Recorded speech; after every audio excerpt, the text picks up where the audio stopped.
Okay, everybody. So we are at the very last presentation for this Virtual Academy 2022 program, and I'm going to be presenting this to you. I'm going to go through a couple of slides. Feel free to communicate with me in chat. I may not catch it right away. I've got the window opened right here next to where I have my slides, and I'll try to take a peek at it every once in a while. And then in the end, I'll turn off the recording devices, and we'll have a conversation and see what your thoughts are. So the topic that I'm going to talk to you about today is DEI and ERGs in the new normal. And some of you may have seen my book already, where I talk a lot about the new DEI and ERG Frontier. I took a little bit from there as well as from some other sources, because I'm continuing to do research in this area since this is our sweet spot. What I'm looking at is, where are we going? Not where are we? Where are we is important, but at the speed at which things are changing, we have to be looking at where we're going. So the agenda is really pretty straightforward. Going to look at the past versus the new normal challenges and ideas. And then I'm going to talk a little bit with you about future trajectory, signals that we're looking at from the future and what it's telling us about where we're headed and what are some of the things that maybe we need to prepare ourselves for. So let's continue then on with this. So let's talk about the past versus the new normal. Let's have a quick quiz here. You can answer me either in the chat, or you can just unmute yourself really quickly. There are only a few of us here right now, so it makes for a nice conversation among us here. And I see more people joining, so maybe more than a few people here. But here are the questions, and I'd love to hear your answers. So go ahead and put them in chat, or if you'd like to say them out loud, just unmute yourself and go ahead. So the first question is this: what percent of the workforce had never worked remotely in the past prior to COVID-19? What do you think was the number of people that had never been a remote worker in the past? Again, if it's easy for you to just unmute yourself and shout it out, go for it. If you'd rather just type it in, do that. So I've got 80% from Julius. Think of this as a bidding contest. Do you want to go higher or lower? Does anybody think that number is too low or too high? What percentage of the workforce do you think? So Julius has 80. That's the standing number. And again, and we've got 60 from Kate. 60% of the workforce had never worked remotely, and Lisa's telling us it's 90. So what is the answer? The answer is 75%. 75% of the workforce had never worked remotely. That doesn't mean that only 75% of the people were working in a location and that everybody else was working remotely, but rather that there were a number of people that had experience working remotely, but at that point in time, that was the percentage of people that had never even once had the experience of working remotely. What do you think that percentage became in the new normal? Again, go ahead, put it in chat if you like, or if you want, just shout it out, whatever is more comfortable for you. We've got Kate. Kate says 90% in the new normal. Oh, okay, that's a little higher. I think it would have been a little lower, Kate, but go ahead, everybody else, because clearly a lot of people went to work remotely, 70%, according to San. And I'm going to pronounce your name, assuming that you pronounce that last name almost the way Spanish people pronounce it, which is Caraballo, right? And you can correct me if I said it wrong. Anyway, and then Lisa says 60%. The number is 46%. So in the new normal, people who had never worked remotely went down to 46%. Why? Because we shoved a whole bunch of people into remote work when COVID-19 hit, right? Now, what percentage of that workforce was completely remote prior to COVID-19? Kate says here, whoops, I was thinking backwards. No worries, Kate, no worries. So what percentage of that workforce do you think was working completely remote prior to COVID-19? Do you think that 2%, 10%, 5%, 20% before COVID-19? Julia says 25% of the people were working remote prior to COVID-19. Do you think it's higher? Lisa says it's 15%. Okay. And let's see, do we have another bidder? And we have 30% from Kate. All right. The answer to that question is 6%. Is that surprising? In all the years that we've had the ability to work remotely and that we've promoted remote work and we've promoted work-life balance and all these wonderful things, at any given time prior to 2019 and the COVID-19 pandemic, only 6% of the population was working remotely. It took years for that number to actually rise to 6% from 3%, which was its earlier positions a decade or so before. So it's been slow go, this whole thing of people who full-time work from home. What do you think that number is now? How many people do you think work fully remote now? They never go into an office. They just work directly from their home, kitchen table, or some room they've designated in their home post-COVID. What do you think that number is now? And again, seems like you guys have a preference for chat to do this. So I'm looking over to the chat to see what some of your responses are. Julia says right now it's 9%. Okay, 9%. Does anybody go any higher or lower, or what are your thoughts? Where do you think we are now? It took decades to get from 3% to 6%, and then we went remote big time, and now where are we? Okay, so we've got 25% and we've got 40%. The number is 24+%. So Kate is actually very much on the money, I think, because I think the last time I looked, it was 25. It may have even climbed higher after that. So you notice what's happened is that despite all this talk about let's go back to the way we used to work before, it doesn't seem to be happening. We seem to still have a large percentage of people in organizations that work fully remotely now, as opposed to what they were doing before. Two more questions for you. What percent of the workforce do you think operates as full-time company employees? So I think if some of you were in the other programs, you probably know the answer to this because I actually included in the comment that I made. But a long time ago, if you had a certain percentage of people that worked in companies that were employees, and maybe you might have a couple of non-employees, what do you think that percentage was? What do you think that percentage was of people that were, yeah, okay. So I think, let me see, is that number an old number or is that a new 40% that I've got there? What are your thoughts? Just throw out your numbers out there. What are your gut level guesses as to what those numbers are? In the past, how many people do you think were employees of the organization? I think I better get to this one fast. I think I'm wearing you out with questions about numbers. So the answer is that at one time it was close to 100%. Lisa threw in there 80%, which is, for some organizations, it may be an 80 or 90, but on average, almost everybody. If you met somebody in the hallway of your company, the chances were that they were an employee of the company that you were working for, unless somebody was out on leave for some reason and they had to put a temp in place to hold that position until that person came back. What do you think that number is now? Most recently, what do you think the number of people in an organization that are employees represent? So let's say you have a big workforce, you got 1,000 people working in your company. What percentage of those people that work on your company on a regular basis do you think are full-time employees? Okay, so Kate says 75%. Julius agrees with that, 75%. And yeah, and we've got Sal or San. Can you unmute yourself real quick so I get your name right? Sorry, say it again. It's San, like San Francisco. Okay, San. Okay, great. Wanted to make sure. So San says 80% because outsourcing has grown so much. Here's the answer. It's 60%. Only 60% of the people that are in your company are employees of the companies. On average, it could be different in your individual company. And that number, as you'll see later on, is dropping. In other words, the number of people that are not employees that are part of your workforce is actually growing relative to the number of people that are employees. And I promise you, my last question here is the change in the speed of development as exemplified by the development of the vaccine for the 1919 flu versus the 2019 COVID. So I'm going to very quickly just share with you, it took 30 years to develop a vaccine for the flu. It took 30 years from the time it first appeared in 1919 to 1948 when a viable vaccine was actually created. How much time do you think it took to create the vaccine for COVID-19 from the time that the illness was first identified to the time that we were putting jabs in arms?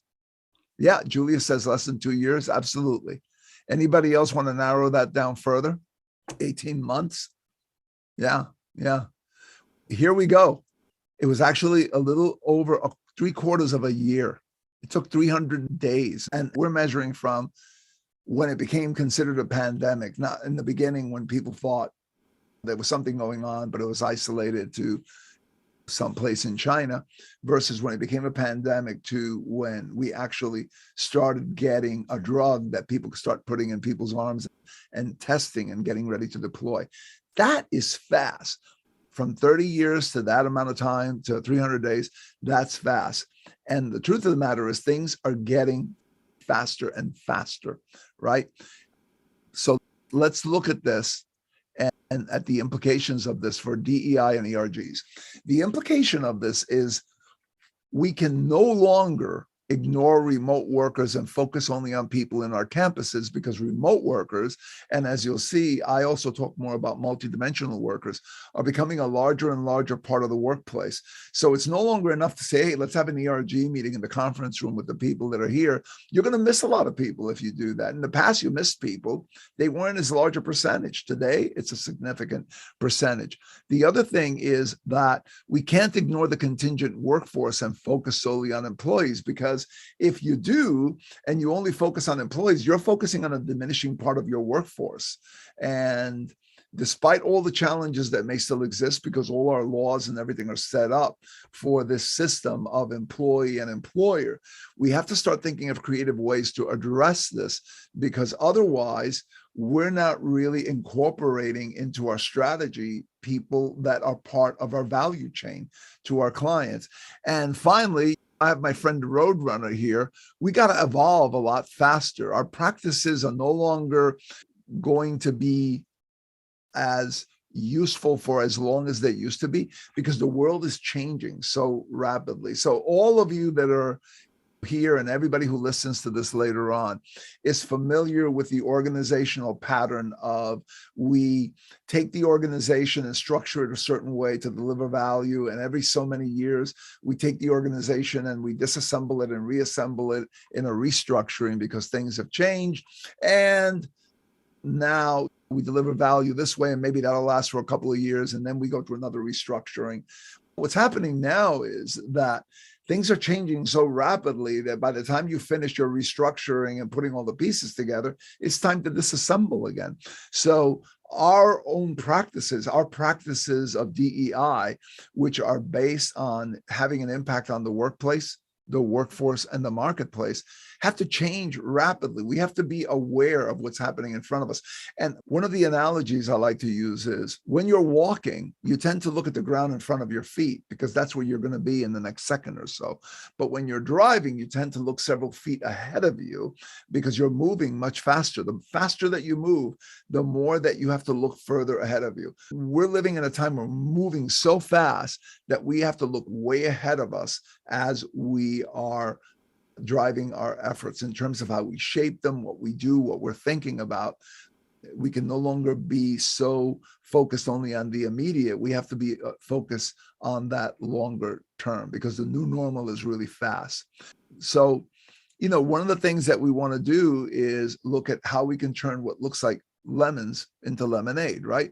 So going all out remote in meetings, increasing potential group members. I know that Kate and her team have done that, and it's been really successful.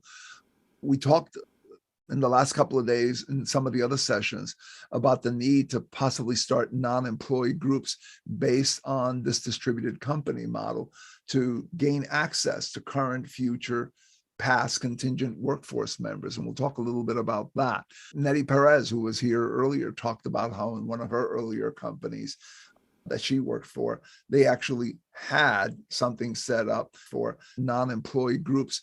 So they weren't part of the ERG, but they were part of another group that was associated with the company. So really, that's a strategy there. Using virtual simulations to gain and shift ways of thinking. That's something that has picked up. I had a podcast guest who talked about how you can use virtual reality now for different types of training to get people used to being in a particular environment. You can also use it to do certain types of awareness training. What does it feel like to be a woman? Or what does it feel like to interact in an organization as someone of a different ethnicity or group? And that helps to raise sensitivity. So there's a lot of tools out there that we can use to actually help drive some of our efforts. So all of this speeding up and all of this technology, we can actually harness it and use it.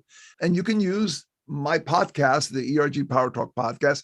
It's a podcast that is a part of the CDO PowerCircle. So you guys get to sit in on the actual live meetings, but those meetings then are recorded. The interview part is recorded, and you can use that as conversation starters. I've heard people that use it as a way of talking to their executive sponsor about something that's done in another organization, or something that a thought leader is sharing that maybe they could do in their company. And there's even tools to help nudge people into acting more inclusive. One of the podcast guests that I had talked about a tool that her company has that basically sends a daily reminder of some things that you might want to be intentional about as you go about your day. And the premise behind that is that this approach complements and supports things like unconscious bias training.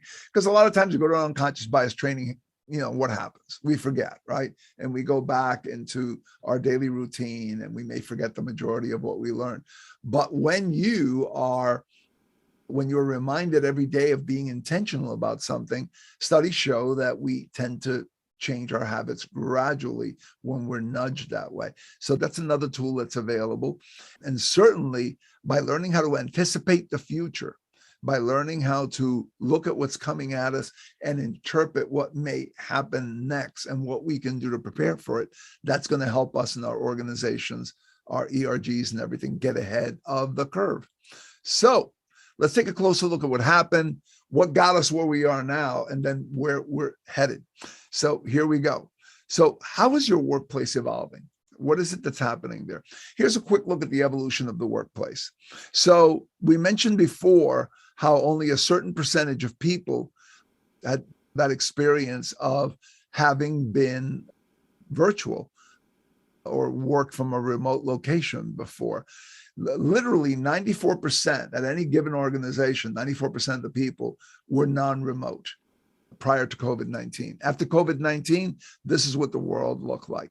You had 35% of the people who were working remotely, and then you had the 65% made up of people that worked in jobs that required them to be present, something that may change with robotics and so forth in the near future. But as we stand right now, it required them to be present, working on site. After the vaccine was developed and people started looking for how they were going to go back to maybe some of the things they did before or some semblance thereof, here's what the world looked like after that. So you still had this 24% that was remote. So you notice it didn't go back to the way it was before, but rather a lot of people actually stayed remote. And the number of people that had an experience working outside of the organization increased dramatically.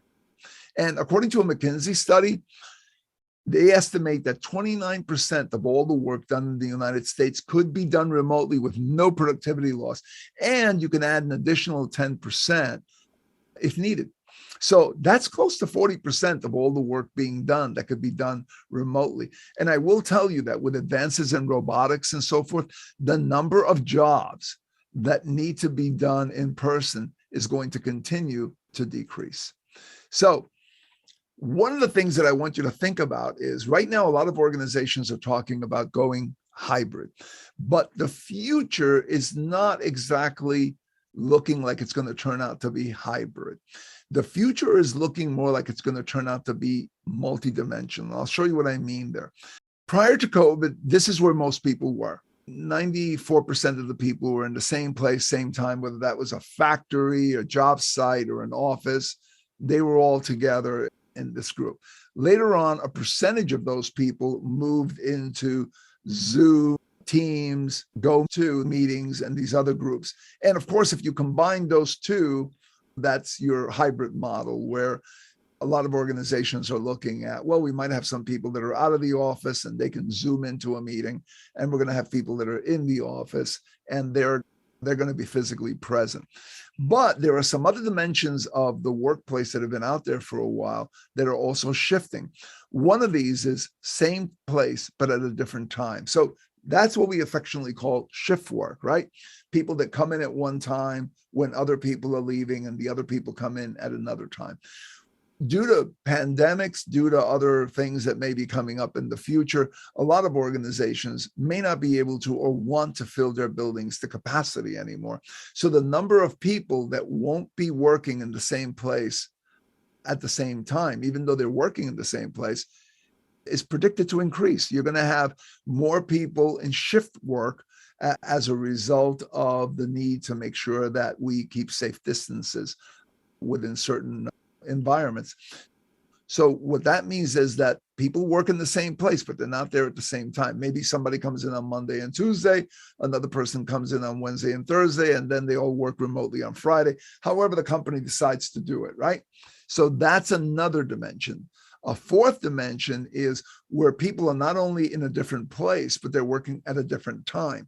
So these are people that traditionally we've done that when we send emails to each other. I send an email to, let's say, Julius, he sees it tomorrow, he responds to it. So we're working asynchronously. Maybe we could work using something like a Google Doc to build a sales document together where he puts in his input, I put my input in later on. So that's all stuff that's been done for a while now, but it's growing. Actually, there's a company out there that it calls itself Loom. So it's like Zoom, but with an L, that's looking to actually expand in that area and to enable people to participate in meetings and do a bunch of different things beyond what Google Docs and these other tools allow you to do, so that we can have more people that are working from different places at different times. And I can tell you right now, there's a lot of venture capital behind this, and venture capitalists don't bet on things unless they think it has a pretty good chance of succeeding. So there's a lot of money behind this because this dimension is also expected to grow. So as you put your plans together and you begin to think about how you're going to be working with your ERGs, that's something that you need to consider, whether it's your ERGs or even your effort within your overall organization, how you're going to deploy your DEI efforts. We need to be prepared for the potential redistribution of the workforce across all four of those dimensions. And in case some of you have not been watching the news, don't forget about the metaverse. The metaverse is another space that I think of as being a connector between many of these spaces where people can actually have the virtual experience of participating together, even though they're in different locations. And it's getting better and better in terms of what you can do in the metaverse, how you can interact in the metaverse. I highly recommend that if you have not experimented in the metaverse, if you can get yourself a headset and plug in with a friend, even if it's in the game, get a sense for it so that you can begin to think about how you can have meetings there. And in fact, in one future podcast episode, I'm thinking of interviewing a person who had an ERG that actually had that experience. So I think that would be something good to share with everyone, because there are people out there that are already experimenting with this. And this is something that we need to all start considering. So what can you do right now to thrive in this coming workplace? What are some of the things that you guys think? And please go ahead, unmute, or again, you can feel free to use the chat to share with me your thoughts on what you think are some of the things that we might be able to do to thrive in this coming workplace, which is, again, multidimensional. So let's not just focus on hybrid. Let's start thinking broader than that. How are we going to bring in not only the people that are working from home, but the people that aren't working at the same time with us? They might be sleeping while we're working and they wake up the next day. We want to engage them also in our efforts, or people who are in different locations all around the world. What are some of your thoughts? Love to see something in chat there on this and get some of your thoughts. Yeah, Sarah says leverage a variety of platforms. Absolutely. Absolutely. You want to do that. You want to start experimenting now on that, because the organizations that are able to pivot very quickly, and I know some organizations that pivoted on a dime as soon as COVID-19 hit, but the reason why they were able to pivot that fast is because that was not their first foray into using some of these technologies. Organizations that didn't have that experience froze, and in many cases lost momentum, and their groups and some of their efforts just came to a halt trying to figure out, what do we do since the glue that held everything together is coming apart.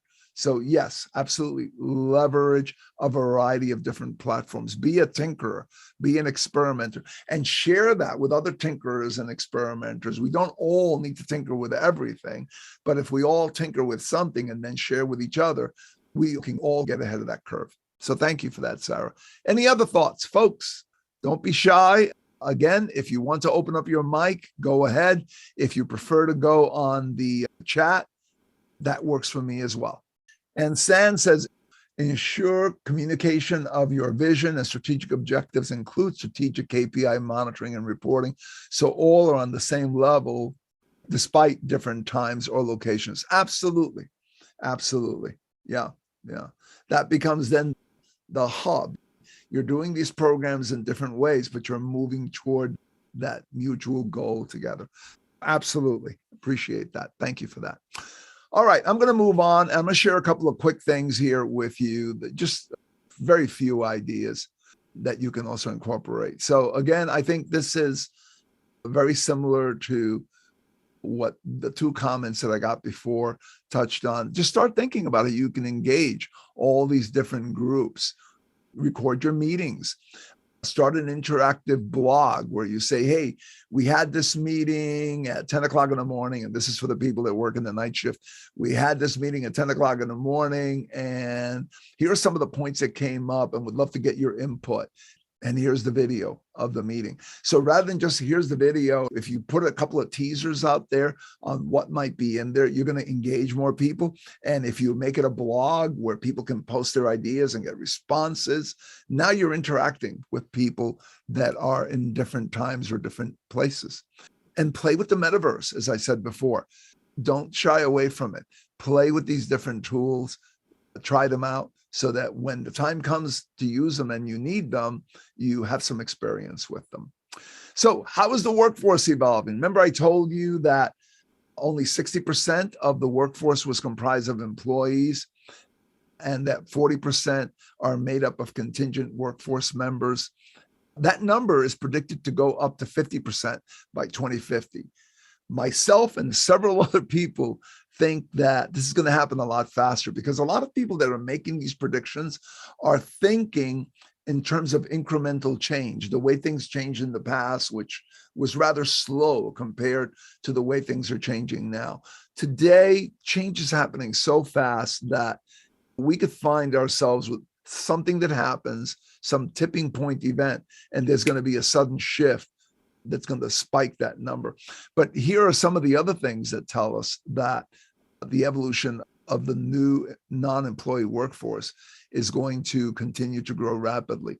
So one thing is that temporary workers in the US alone, according to stats, are growing 8.5% compared to jobs, predicted to grow at 6% through 2025. So jobs are growing rather slow compared to temporary workers, and temporary workers are only one of the many components of that non-employee workforce. Another one is the freelance worker, the contractor, the 1099, however you term them in your organization. As you could see there from this report that came out of Upwork, which is a site where a lot of freelance workers go to connect with people, that number is growing as well, year over year. So freelance work is growing. A lot of people are going into freelance work. In fact, recently during COVID, a lot of people moved into freelance work when they decided that they wanted to have a different lifestyle than what was afforded by working in a company or inside a business. So that number is upticking as well. And that's another component of the non-employee workforce. And the last number that's upticking as well is this category called strategic partnerships. So that picture that I have in there actually comes from a comic book that was devised by Marvel Comics. And back then, Marvel Comics and Disney were in a partnership with Siemens. And Siemens had developed a hearing aid that was for children, and they needed to market it to children. And looking at their marketing department, they realized our expertise is not in marketing to children, but our strategic partner, Disney and Marvel, actually does have people that know how to market to children. So rather than hiring, which would have been what they would have done in the past, rather than hiring an employee group to become a marketing team for marketing to children, what they did was they partnered with Disney, and Marvel created this comic book where this superhero used a hearing device to be able to hear when people were calling him for help. So what it did was it made it cool to wear a prosthetic hearing aid. And then there were conversations also about how Iron Man was a superhero that literally was just a ordinary guy who had a lot of these different types of prosthetics that made him a superhero. So again, the idea was to put a cool factor into this that made kids want to do it, worked very well. And so this is one of the approaches that's continuing to grow as well. Organizations want to be lean and mean, and they realize that maybe they don't need to hire a group of people to market to a particular market or achieve a goal in a particular space. They can do it by partnering. And I think one of our presenters in one of our other workshops yesterday spoke about how a relationship like that between Best Buy and Amazon became a way of creating some synergies where both companies did very well. In the past, the whole philosophy was these two companies would try to crush each other, and they would hire their own group to do all these different things. But today, more and more, you see a lot of these strategic partnerships. So a lot of people walking in the hallways of your company who are not employees might be a temp worker who, by the way, has been there for the last year or two or more, a freelancer or 1099, or it could be someone who works for one of the companies that your company partners with and they're on loan. So that number is continuing to grow and is going to continue to grow. So what are some of the things that you could do to stay relevant? Remember, ERGs, what are they? Employee resource groups. So they're focused on employees. And a lot of the other efforts that we have, what are some of the things that you can do to remain relevant in this particular environment where the number of people that are part of your workforce are increasingly not your employees? Any thoughts? Again, go to chat and share with me any thoughts that you have on this. Yeah, Julia says you got to keep engagement high. San says you got to network. Absolutely. We got to create more opportunities for people to connect together, don't we? Take on different projects, do different things, as San added to his comment here. And so here are some of the things that I advise you to also look at. Work with your company to start non-employee affinity groups. Look for different ways to include, Lisa added, include contractors and EBRGs.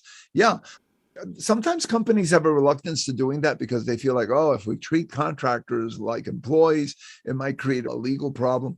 Talk to your legal department to see what your opportunities on limits are. Maybe you can't have them in a leadership position in the group, but you could have them as an attendee of a particular meeting. Or maybe, as Nettie offered yesterday, you could start a different group, and that different group could be a group that essentially engages your non-employees. So there are a lot of organizations today that have such a large percentage of non-employees. They have so many. There's one company called Top Coder, which I think it has like less than 700 actual employees, but 700,000 contractors. Think about that ratio. How do they keep those contractors engaged? How do they keep them connected? They do it by creating these guilds or associations that are for non-employees. And they basically sponsor it, but they're self-governing and so forth. And they provide an opportunity for present, future, and past people who work for Top Coder to remain connected together. Why can't other organizations do that? That clearly has not violated any rules that have brought Top Coder any problem. But again, you check with your legal just to make sure. But you want to be able to connect. And also, one of the things that you want to be able to do, in addition to holding these meetings that enable employees and non-employees to connect, as we mentioned before, is also link your EBRGs or ERGs to non-employee groups and non-employee groups, to existing professional groups for your community. So that could be, NSBE, that could be HISPA, that could be, there's tons of groups out there that exist in college campuses as well as in the professional association arena that you can connect your ERGs to, so that you can also connect to that larger community that's out there. And the last thing that I want to share with you is things that are happening in the marketplace that are changing. Before that, I'm going to introduce you to some quick terms here. One is TAM and the other one is SAM. Some of you may be familiar with this if you've ever been in sales or marketing, but if you're not, I'll give you a quick explanation of what they are.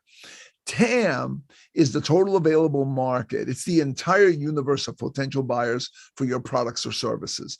So if you sell sneakers, anybody and everybody who can wear a sneaker is in your TAM, right? Now, your SAM is your served available market. That's the people that you actually are providing sneakers to. That's your customer base. Now, one of the things that I like to bring up to organizations is that as demographics shift, it can result in a shrinkage in your customer base. So your customer base might change, and I'll show you how that's happening right now. And I'll also connect it to B2Bs, because I think sometimes B2Bs feel that they're exempt from this because they're not selling to consumers. But if you look at the TAM shift, the shift in the market of the total available people that can buy a product or a service, if you look at this chart, this bar chart here, what it shows you is back in 2016, they did a study of the demographics of people in the United States, and they noted that people at the time who were over 65, that 22% of these people belonged to a group that was other than non-Hispanic white. And if you notice, as you move up this chart, people that were 45 to 64, it was 32%. People that were 25 to 44, it was 42, all the way up to when you get to people that were under 5 years old. So the lower you went down in the age scale, the higher the percentage of diversity of non-Hispanic white in the mix. And what is that telling you? That's telling you something that we all know, that the country is becoming increasingly diverse. And if you look at this date here, July 2016, that tells you that this 5-year-old is now 11 and soon going to enter the market. And some of these people here, especially the ones that are like 13 years old, they probably have already entered the job market and the consumer market, or are at the precipice of doing it. If you look at that, the fact that the disabled community is also becoming a more prominent element in the overall market, LGBTQ plus, et cetera, here's how this can work. So let's say, for example, that you've got a product that you're successfully marketing, and you were marketing successfully to non-Hispanic males in 2016, and this was your total available market that could buy that, and this was your market that you were servicing, right? So in here you have underserved people, or people that are maybe buying from your competitor. Just by doing nothing, just by continuing to market the way you've always marketed, that could turn into your market. Why? Because you're still selling to non-Hispanic males in 2023 who make up a smaller and smaller portion of the total available market. So I like to present that to make the point that if you do not change what you do in terms of how you market and sell your products and services as a company, you actually can suffer shrinkage of your market. And if you're a B2B and you say, you know what, I sell to other businesses, eventually someone sells something to someone, right? They sell something to a end consumer of some kind. Your buyer, if you're a B2B, is going to be someone who is trying to sell to a consumer. And as that consumer's taste change, what they want from you is going to change. And unless, again, you evolve, you're going to lose some of your value proposition to that customer, whether that customer be the government, or that customer be another business, or that customer, actually, maybe you even have a nonprofit. And let's say you run an organization that's nonprofit and you're serving a mission, and the number of people that are coming in are X, but you're attracting only a certain type of X, that X can begin to shrink, and you can begin to see yourself serving a smaller and smaller market.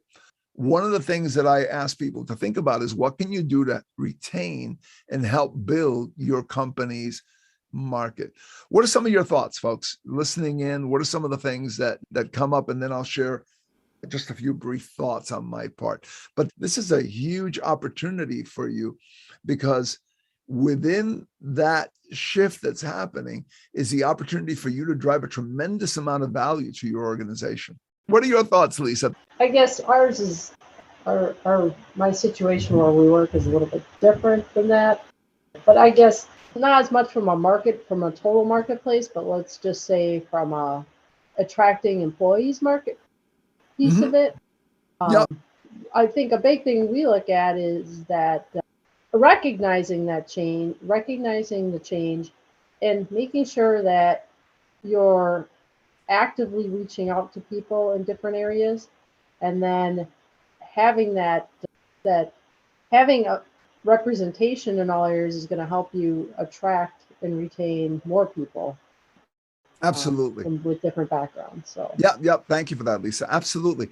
And what your voice becomes important in attracting employees, but it also becomes equally important in keeping and attracting clients, because unless you know how the changing tastes and needs of people are impacting the decisions they make, your attractiveness to your clients is going to become a smaller and smaller piece of that pie of the universe of all the things that you might be able to attract. And likewise with your attraction to talent, it's going to shrink by virtue of doing nothing. You don't need to do anything in order to have that shrinkage happen. You need to take active action to prevent that from happening. Let me just continue here real quick. So you need to become, as an organization, you have an opportunity right now to become an external community pollster. There are a lot of organizations that I know that are now asking their ERGs what they think about a lot of different things before they go to market with certain types of products or services. They are leveraging their ERGs for their communication with their clients as well as with future employees. And one of the ways that you can continue to get that kind of information is connect your ERGs with your clients via your sponsors, and connect your ERG to your clients' ERGs. Start networking the network even more in order to be able to drive up the value. But I think that for DEI leaders and people who run ERGs, there's been never a better time to drive value to your organization by using these tools. So you want to help your company hear the voices of the underserved pockets of their market, as well as of candidates for employment in the organization. So all of this stuff, you take all of this stuff and you wrap into it the fact that artificial intelligence is becoming a big element in our day-to-day lives.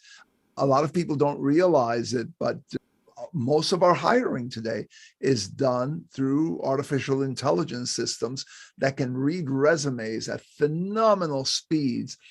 A good recruiter might be able to read a good resume maybe in about 7 seconds. An AI could probably do 700 of those in 1 second. AI is now being used to hire people in many cases. In fact, I recently saw an article about how, I think it was in Amazon, where a person can be sourced, found, hired, and fired without ever having an intervention with a human being.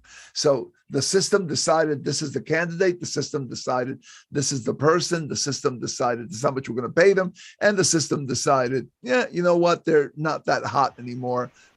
We need to move on. And I did an interview for the podcast with this gentleman, Amin Vinjera, who actually blew my mind talking about ADP and some of the tools that they have. And that's his expertise, is the use of artificial intelligence. So some of the things that you can do to make sure that you steer these tools toward inclusion is get your ERGs involved, and you're talking to your tech department and to other groups to be part of that test group, to make sure that your groups aren't buying tools that are discriminating, let's say, against women or other groups without having some input, because otherwise all those dollars that you spent on unconscious bias, well, guess what? The human recruiter is not making that decision.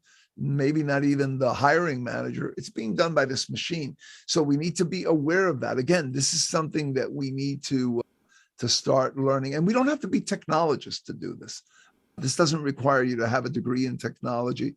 What it requires you to do is to look at these tools, see how they're working, say, you know what, this is working or not working for my community, and provide feedback to the people that are building or deploying these different tools.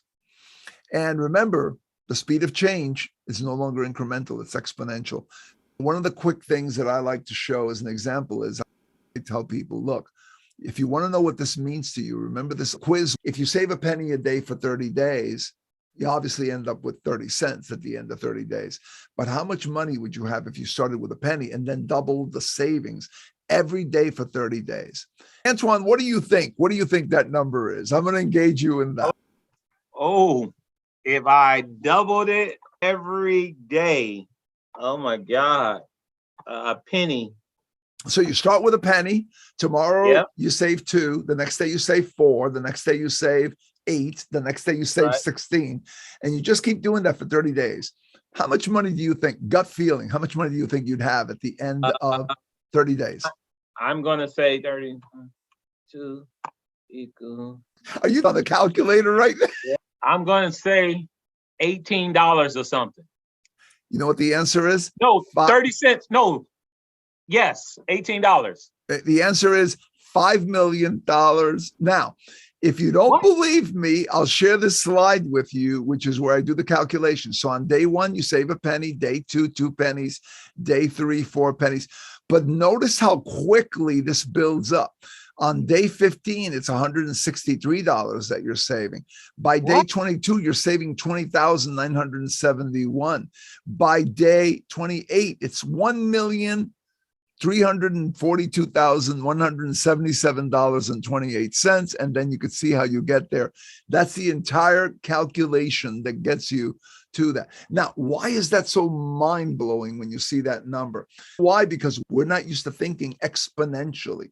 We're used to thinking incrementally. We're not wired to think of something that happens so quickly. Now, remember that vaccine that I spoke about earlier, where I said that it took 3 decades to create the vaccine for the Spanish flu, which started in 1919. So it took until 1948 to have a stable vaccine. Whereas COVID-19, we had a vaccine in 300 days, which is less than a year.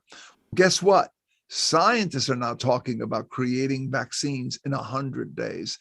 And that is just in the last couple of months after this achievement of 300 days.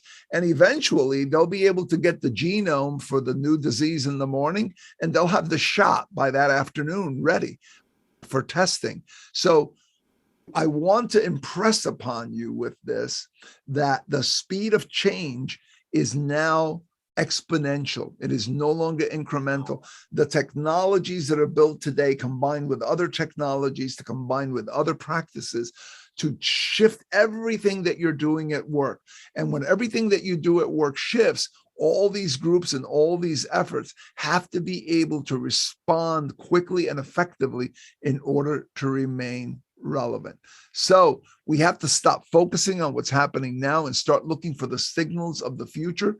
We have to invite different voices with a variety of expertise and perspectives about the future into our leadership table. And we have to listen to programs. I have my ERG Power Talk podcast. There are tons of programs out there that you can listen to and also collaborate with other people. So you don't have to listen to 1 million programs. You can listen to maybe 3. Lisa listens to 4. Someone else listens to another 5 or whatever. And together you can pool your ideas together, because keeping up now and being able to address the things that are coming at us require us to anticipate the future. So I'm going to stop us now. What I'm going to do is I'm going to leave my closing thought, and then I'm going to turn off the recording so we can have a discussion. The closing thought is really very simple. It comes from this writer by the name of Tom Robbins. And he says that our true stability results when presumed order and presumed disorder are balanced, and that a truly stable system expects the unexpected, is prepared to be disrupted, and waits to be transformed. So if we take that mental perspective that where we are now and what we're doing right now is going to be changing, and we're ready for that change. We'll be able to pivot a lot faster. And that must be our mantra to thrive in the new normal. We have to look at the future, see what's coming at us, anticipate it, and be able to bake it into our efforts. The old way of just looking at best practices, what's this one doing over here and what's that one been doing for the last 5 or 6 years, will not cut it anymore. So with that, I'm going to stop the recording so we can have a discussion about some of the things that we've talked about here today.